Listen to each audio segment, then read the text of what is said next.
Hi, and welcome back. Before we begin, a quick update. The Moonchild Show has a new name, starting again in my 40s. My story? The stories are still drawn from my real life, although some details are changed, combined, or given a little Moonchild magic, and the cast needed one fairly important correction. In the earlier stories, you met Lola and Grandma Luna. They were fictional characters. In real life, I don't have a daughter. I have a son, so meet Stat, my son. He loves computers, has a practical mind, and understands technology far better than I do. He also considers teasing me an important part of family life. Of course, his real name is not Stat. I may be a little quirky, but not quite quirky enough to look at my newborn baby and say, yes, Stat, perfect, and no, Moonchild is not my legal name either. That would make banking, taxes, and official paperwork unnecessarily complicated. Stat calls me MC, and Stat is the name we use for him inside this story. He may be 20, but somehow he is often the mature one in our family. He is practical, logical, and usually the first person to notice when I am turning one simple plan into a full production. As for Moonchild's real age, you don't need to know that. Some things should remain private. Besides, I refused to leave my late 20s spiritually a very long time ago. So technically, Stat is the son, in practice. He is often the responsible adult. And Mooncat is definitely staying. He is not a real cat living in our apartment. I am actually allergic to cats, so that arrangement would become complicated very quickly. Mooncat is my spirit companion inside this world, the silent, fluffy observer who follows me through every story and judges most of my decisions. So, this is still the same show. It has a new name, a more accurate cast, and a few mysteries we are keeping to ourselves. Some of it is fictional, some of it is true. Now that the official update is complete, we can begin. And this story starts on the first morning of a vacation I needed much more than I realized. I woke up before the alarm out of habit. For a few seconds, my mind began its usual list. Get up, get ready, don't be late, remember everything. Then, I remembered that I did not have to go anywhere. My mind understood, my body did not. It was still waiting for the pressure to arrive, that familiar feeling that I was already behind before the day had even begun. I went back to the edge of the bed and sat there, almost suspicious of the quiet. Then it slowly registered, nothing was waiting for me. For the first time in a long time, the day belonged to me. When you have spent years rushing, doing something slowly can feel almost rebellious. I had nowhere to be, so naturally making 1 cup of coffee became a 40-minute ceremony. Stat drinks tea, I drink coffee. Don't get me wrong, I love my green tea after dinner, but morning without a coffee, I can't handle. Neither of us understands the other's choice. But we have agreed to coexist peacefully. Some families are held together by traditions. Ours may be held together by separate hot beverages and mutual sarcasm. My plan for the day was beautifully uncomplicated. Put on a swimsuit, go downstairs, and spend as much time near water as possible. In summer, being close to water matters to me. I do not live directly on the water. From our balcony, I can see it in the distance beyond the neighborhood trees and buildings, but our apartment building has an outdoor pool 5 floors down. For this vacation, that was close enough. Mooncat heard the plan and naturally assumed the invitation included him. Apparently, being fictional does not prevent someone from having very strong opinions about being left behind.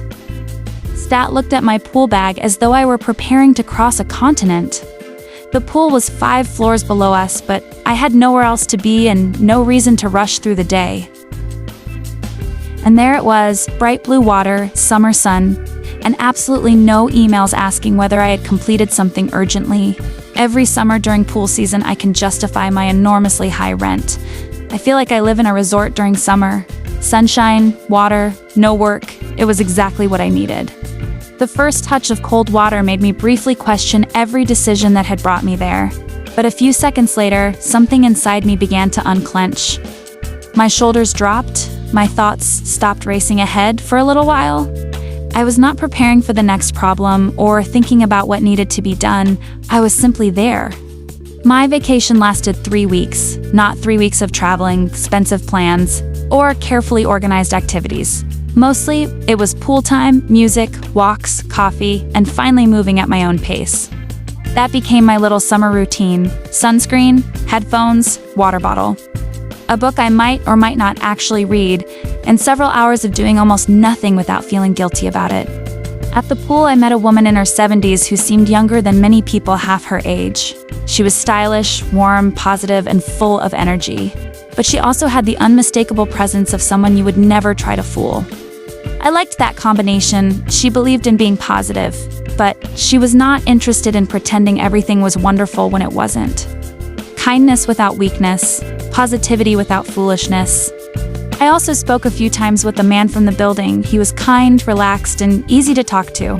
And that is the entire romantic update. I'm not in a hurry to turn every pleasant conversation into a future. After everything I have lived through, I would rather let people reveal who they are slowly. For now, he is simply a neighbor.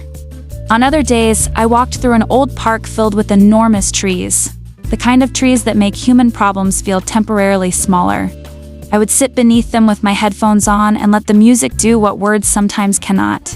Nothing needed an explanation, nothing was demanding anything from me. There was only music, stillness, and room to breathe. My birthday happened during this vacation. I knew it would be different this year. It was my first birthday in 20 years that I felt free and peaceful. I could breathe again. I spent morning with my coffee, reflecting on how awful I felt on my birthday a year ago. I would never imagined then that I would be in my own place now. I am proud of myself. I did the move all alone. I am supporting myself and my son alone. I was very angry at my ex. There's been a lot that happened over those years. Not many good things, unfortunately. Anger made me finally jump, so to speak, and hope for the best. And here we are. A few friends and my family called. I got beautiful roses. Day immediately felt perfect. I spent part of my birthday at the pool under the sun with nowhere else I needed to be. There was no big plan, and for once, I did not need one. Later, Stat and I had pizza together, nothing elaborate, just the two of us, food, teasing, and the familiar comfort of knowing that whatever happens, we are a team. It became one of the best birthdays I have had in almost 20 years in Canada. Not because it was extravagant, the real gift was peace. After removing a toxic marriage from my life, there was no tension to manage, no mood to monitor, no waiting for the atmosphere to suddenly change. The quiet was not emptiness. The quiet was freedom. Of course, summer does not ask permission before changing the plan. The sun disappeared, the rain arrived, and the pool had to wait, so I stayed inside, made more coffee, and opened my laptop. I originally started making videos partly because I was bored and out of curiosity. As soon as I got first image, I couldn't leave it alone. I am all or nothing personality. Then I realized that creating helped me organize thoughts and emotions I did not always know how to explain. It became more than something to do. It became part of how I process life and to see my imaginary worlds out online. Then I learned that some people feel very sensitive for some reason towards AI content. I don't get it. AI is my team, but it is not my voice, my memories, my taste, or my direction. The tools assist me. The decisions are human. A 3-minute video can take hours, or like this episode. It took about 5 days, 6 attempts to start from scratch as we couldn't nail style. Character consistency, and of course AI is known to give people 3 hands instead of 2. Writing, directing images, rejecting images, correcting details, editing, choosing music, adjusting timing, and occasionally asking an animated hand to stop growing extra fingers. After all that work, the creation enters social media and becomes a few numbers on a screen. Views, likes, followers, tiny measurements pretending they can explain whether something mattered. There is follow for follow, like for like, and the quiet pressure to perform interest so someone will perform it back. Sometimes it feels less like sharing creativity and more like negotiating attention. But when I had only just started posting, one stranger kept showing up for about 3 weeks. That person supported almost everything I shared, sometimes within minutes, at a time when I was still trying to believe that any of this mattered.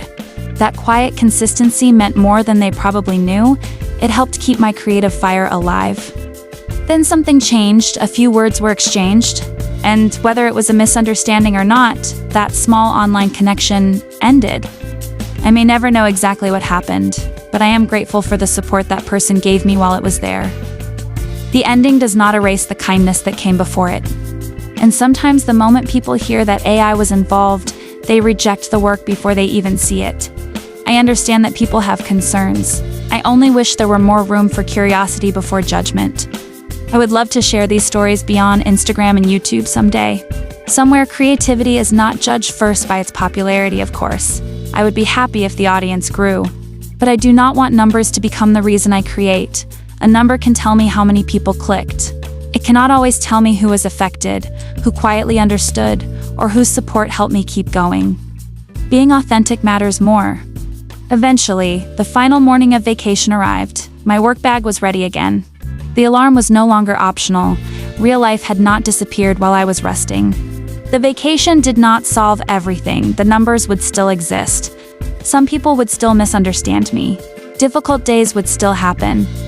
But the quiet had reminded me what life can feel like without constant tension and emotional noise.